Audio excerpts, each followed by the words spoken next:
Hello लाडक्या बहिणींनो आणि लाडक्या ताईंनो, मुख्यमंत्री माझी लाडकी बहीण योजना आणि त्याचा 18वा हप्ता म्हणजेच डिसेंबर महिन्याचा हप्ता वितरण सुरू होऊन 4 दिवस झाले आहेत. तरी सुद्धा अनेक लाडक्या बहिणींच्या अकाउंटमध्ये पैसे जमा झालेले नाही आहेत.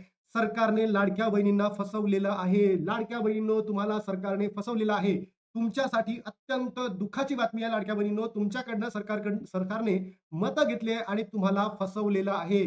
तर काय आहे मॅटर हे सगळं तुम्हाला तुमच्या समोर ठेवणार आहे. सोबतच सरकारने ई-केवायसी पोर्टल पुन्हा सुरू करावे. अनेक लाडक्या बहिणींनी चुकीची ई-केवायसी झाली होती किंवा होय किंवा नाही या प्रश्नांमध्ये त्या गुंतलेल्या होत्या. कारण काही युट्यूबर्सनी सुद्धा चुकीची माहिती दिली होती. त्याच्या माध्यमातून लाडक्या बहिणींनो, अनेक लाडक्या बहिणी अपात्र ठरलेल्या आहे. कधीपासून?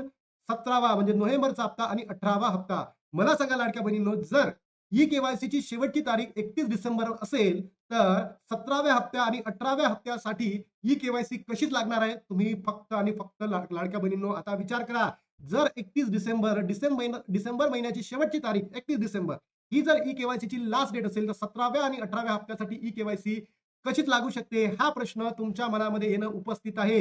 बोगस सरकार आहे, बोगस. महाराष्ट्रातलं सरकार म्हणजे एकदम थर्ड क्लास सरकार आहे, हे मी या ठिकाणी म्हणतो. आणि पात्र बहिणींना नोव्हेंबर आणि डिसेंबरचा लाभ त्यांनी सरसकट द्यावा, ही सुद्धा मी मागणी करतो. पण हे सरकार ढोंगी सरकार आहे, बोगस सरकार आहे, ऐकणार नाही आहे. लाडक्या बहिणींनो, आपल्याला रस्त्यावर उतरायचं आहे म्हणजे आहे. आणि त्यातच लाडक्या बहिणींनो, अनेक वृत्तपत्र वाहिन्यांमध्ये आता सरकारच्या माध्यमातूनच असं सांगितलं जात आहे की लाडक्या बहिणींना आनंदाची बातमी, झेडपी निवडणुकीच्या आधी जानेवारी महिन्याचे 1500 रुपये येण्याची शक्यता. मला म्हणायचं आहे, ज्या लाडक्या बहिणींच्या अकाउंटमध्ये पैसे क्रेडिट होत आहेत त्यांना तर खूपच आनंदाची बातमी आहे. पण लाडक्या बहिणींनो, तुम्ही विचार करा, ज्या बहिणींना आता 17वा हप्ता आणि 18वा हप्ता भेटलेला नाही आणि खरंच त्या बहिणी पात्र आहेत. खरंच पात्र आहे. मग तुम्ही म्हणाल, काही बहिणींना प्रश्न पडेल, "दादा, आम्ही ई-केवायसी केलेली आणि म्हणूनच आम्हाला लाभ भेटतोय." पण काही बहिणींची ई-केवायसी झाली, बरोबर? त्यांना लाभ भेटत नाही आहे. मग सर त्या पात्र आहे की अपात्र आहे? खरंच त्या पात्र आहे. पात्र आहे. तरी सुद्धा नाही.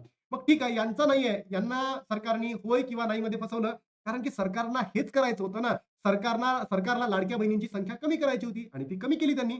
म्हणजेच काय, लाडक्या बहिणींनो, तुम्हाला फसवले सरकारने. आता तुम्ही सरकारला फसवणं कंपल्सरी आहे. करायलाच पाहिजे. टिट फॉर टॅट या ठिकाणी आपण करायचं आहे. महाराष्ट्र सरकारची लाडकी बहीण योजना सध्या चांगलीच चर्चेत आली आहे. मुख्यमंत्री माझी लाडकी बहीण योजनेत महिलांना आता जानेवारीचा हप्ता कधी मिळणार असा प्रश्न पडलाय. जानेवारी महिन्यात मकर संक्रांतीचा मुहूर्त, सध्या डिसेंबरचा हप्ता देण्यात आला. जवळपास 1 महिनाभर हप्ता उशिरा देण्यात आला. त्यांना आता त्यानंतर जानेवारीचा हप्ता कधी मिळणार असे महत्त्वाची अपडेट आलेली आहे.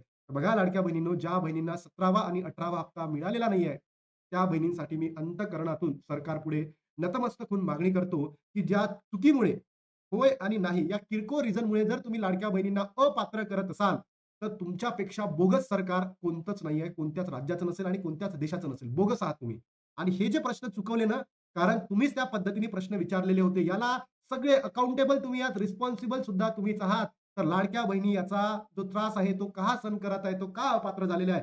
त्यानंतर तुम्ही काय केलं, म्हणजे सरकारने काय केलं, लाडक्या बहिणींनो, 31 डिसेंबर ही शेवटची तारीख ठेवली. पण अनेक लाडक्या बहिणी ज्या एकल होत्या, परित्या होत्या, म्हणजेच काय, त्यांच्याकडे वडील नव्हते, हसबंड नव्हते, बेपत्ता होते, यांच्याकडे डॉक्युमेंट्स पण नाहीयेत. त्या बहिणींनी नेमकं काय करावं?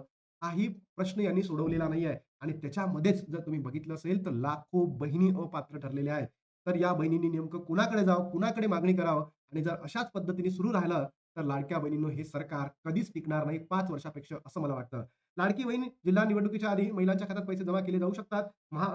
महापालिका निवडणुकीच्या 1 दिवस आधी पैसे देण्यात आले. त्यानंतर जिल्हा परिषद निवडणुकीआधी महिलांच्या खात्यात जानेवारीचा हप्ता जमा केला जाऊ शकतो. याबद्दल कोणतीही अधिकृत माहिती नाही आहे. कारण की 5 तारखेला निवडणूक आहे आणि त्याच्या हिशोबाने म्हणजे येणाऱ्या 5 तारखेला फेबला तर म्हटलं जातं की पैसे जमा होऊ शकतो. 100% यायलाच पाहिजे. बहिणींचा तो हक्कच आहे.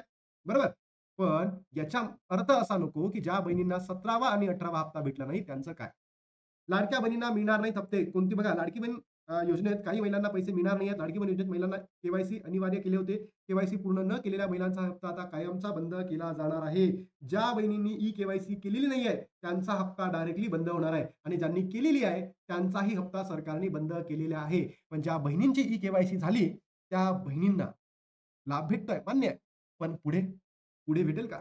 हाही प्रश्नचिन्ह आहे. ही के-वाय-सी केल्यानंतर लाडक्या बहिणीची थेट पडताळणी होणार आहे. यामध्ये महिलांचे उत्पन्न 2.5 लाखापेक्षा जास्त आहे का? यापुढे 1500 रुपये मिळणार आहे. दरम्यान डिसेंबरचा हप्ता मिळाला नाही. या महिलांचा डिसेंबरचा हप्ता मिळाला नाही. यापुढेही त्यांना हप्ता मिळणार नाही आहे. ज्या लाडक्या बहिणींना पैसे आलेले नाही आहेत, त्या बहिणींनी आता नेमकं काय करावं हा प्रश्न आहे. तर बघा लाडक्या बहिणींनो, तुम्ही सध्या तरी एवढंच मागणी करतो, की तुम्ही कमेंट बॉक्समध्ये कमेंट करून ठेवा की माझी ई केवायसी झालेली आहे आणि तरी सुद्धा माझ्या अकाउंटला पैसे आलेले नाहीये. ई केवायसी प्लस अपात्र असं लिहा. कारण लाडक्या बहिणींनो, आपण कालच्या व्हिडिओमध्ये जे सांगितलं होतं त्याच्याच प्रिंट काढून आणि या व्हिडिओच्या खाली ज्या प्रिंट काढून आपण सरकारला देणार आहे आणि त्याच्या माध्यमातून तुमच्या सगळ्या लाडक्या बहिणींचा डाटा आपण कलेक्ट करणार आहोत आणि हेच घेऊन आपण अपिलेट ज्युरिडिक्शन मध्ये जाणार आहोत. नंतर सीआयसी कडे जाणार आहोत, central information commission, state information commission आणि जर गरज पडली तर आपण ज्युडिशरीमध्ये सुद्धा धाव घेणार आहोत. आणि तुम्हाला माहित आहे आपण ऍडव्होकेट पण आहोत. बरोबर लाडक्या बहिणींनो, आता आपण मागे येणार नाही. तुमचा मुद्दा, तुमचा मॅटर आता सॉल्व्ह करूनच आपण या ठिकाणी बसणार आहोत. म्हणून लाडक्या बहिणींनो, तुम्ही कमेंट करा. सोबतच तुम्ही काय करा, तुमचं स्टेटस अप्रूव्ह आहे की नाही एकदा चेक करा. कारण या सरकारने तुम्हाला फसवलेले आहे. मतदान घेतलं तुमच्याकडनं, पण तुम्हाला पैसे दिलेले नाहीये. मतदान घेतलं, पैसे दिलेले नाहीये. तर या देवा भाऊ असेल किंवा अजितदादा भाऊ असेल किंवा उपमुख्यमंत्री साहेब एकनाथजी शिंदे दादा असेल, या सर्वांनाच आपल्याला दाखवून द्यायचं आहे की लाडक्या बहिणींची जी ताकद आहे, हे फक्त मतांमध्ये नव्हती, त्यांच्या विचारांमध्ये सुद्धा आहे आणि आता त्याचा जो प्रादुर्भाव आहे सरकारला भोगावा लागणार आहे, हे सुद्धा आपण या ठिकाणी जाणून घेणार आहे. बघा लाडक्या बहिणींनो, अशा पद्धतीचा आपण आरटीआय टाकलेला आहे आणि या आरटीआयच्या माध्यमातून आपण सरकारकडे मागणी केली होती. नोव्हेंबर आणि जून 2025 ला लाभ का बंद झाला हे वारंवार का दाखवतोय? कारण लाडक्या बहिणींनो, जितक्याही बहिणी व्हिडिओ बघत आहे, जितक्याही बहिणी व्हिडिओला सपोर्ट करत आहे, त्यांच्या मनापर्यंत सुद्धा त्यांचा आवाज उठवला जात आहे, हे तुम्हाला लक्षात येईल. अनेक युट्यूबर्स म्हणत आहे काहीच बोलत नाहीये, फक्त व्हिडिओ बनवते आणि सांगते असं होईल तसं होईल. पण नाही, आपण आवाज उठवलेला आहे. आता जे बहिरं सरकार आहे ना, त्या बहिऱ्या सरकारला आपला आवाज ऐकावाच लागेल लाडक्या बहिणींनो आणि हा आवाज आपण ऐकावायला लावणार. इतका बुलंद, इतका ज्वलंत मुद्दा आपण उचलून धरणार आहोत लाडक्या बहिणींनो आणि वेळ पडली ना तर आपण कोर्टमध्ये जायला सुद्धा मागे पुढे पाहणार नाही आहे. नोव्हेंबर 2025 लेखी कारण काय आहे हे देणं गरजेचं आहे. नोव्हेंबरचा हप्ता का आला नाही? सोबतच जून महिन्याचे हप्ते पैसे का जमा झाले? हे जे आहेत तुम्ही पेंडिंग, रिजेक्टेड, अप्रूव्ह स्टेटस काय आहेत? म्हणजे लाडक्या बहिणींना सांगितलं का नाहीये? त्याचबरोबर हे जे इश्यू झालेले आहेत, की कोणत्या अधिकाऱ्यांनी तुमचा लाभ बंद केलेला आहे? कोणत्या गव्हर्नमेंट रिझोल्यूशननुसार आहे, ॲक्टनुसार आहे, कायद्यानुसार आहे, क्रमांक काय? सगळं आपण मागून घेणार आहे. जिल्हास्तरीय पण तालुका स्तरीवर आपण ती माहिती मागून घेतलेली आहे लाडक्या बहिणींनो. तर एवढंच मला तुम्हाला सांगायचं आहे. फक्त आणि फक्त तुमचा सपोर्ट असू द्या लाडक्या बहिणींनो. सपोर्ट जर आला, तुम्ही काय करा, फक्त कमेंट करा, की ई केवायसी केली आणि अपात्र. ज्या बहिणींनी ई केवायसी केली नाही, तिथे लिहा ई केवायसी नाही, अपात्र. आणि ज्या बहिणींनी ई केवायसी केली आणि त्यांना लाभ आलेला आहे, त्या बहिणींना सुद्धा मी एकदा रिक्वेस्ट करतो. कारण लाडक्या बहिणींनो, तुम्हाला आज भेटत आहे. उद्या होऊ शकतं तुमचाही लाभ उद्या बंद होऊ शकतो. म्हणून प्रत्येक बहिणींनी, ज्या बहिणींना भेटलेली आहे, त्या बहिणींना मला नक्की कमेंट बॉक्समध्ये सांगा, ई केवायसी लाभ भेटला, ई केवायसी नाही लाभ भेटला. नक्की कमेंट बॉक्समध्ये प्रतिक्रिया द्या आणि हे सरकारला 30 दिवसाच्या आत देणं गरजेचं आहे. सरकारने नाही दिलं, आपण लगेच याला आपल्या स्टेट जे महाराष्ट्र सरकार आहे याच्या स्टेट इन्फॉर्मेशन कमिशन किंवा केंद्राच्या सेंट्रल इन्फॉर्मेशन कमिशन यांच्याकडे धाव घेऊ आणि यांनी नाही दिलं तर मग आपण डायरेक्ट कोर्टमध्ये जाऊ. लाडक्या बहिणींनो, तुमच्यासाठी लढतोय. हे बघा, जर तुम्हाला वाटलं हे माझं ॲप आहे जीके अकॅडमी. इथे तुम्ही प्ले स्टोरवरून डाउनलोड करू शकता. मी बाय प्रोफेशन इंजिनियर आहे, ॲडव्होकेट आहे लाडक्या बहिणींनो. त्यानंतर पॉलिटिकल सायन्स मी ऑप्शनल शिकवतो यूपीएससी आणि एमपीएससी मध्ये आणि आता आपली पीएचडी सुरू आहे, डॉक्टरेट चालू आहे लाडक्या बहिणींनो.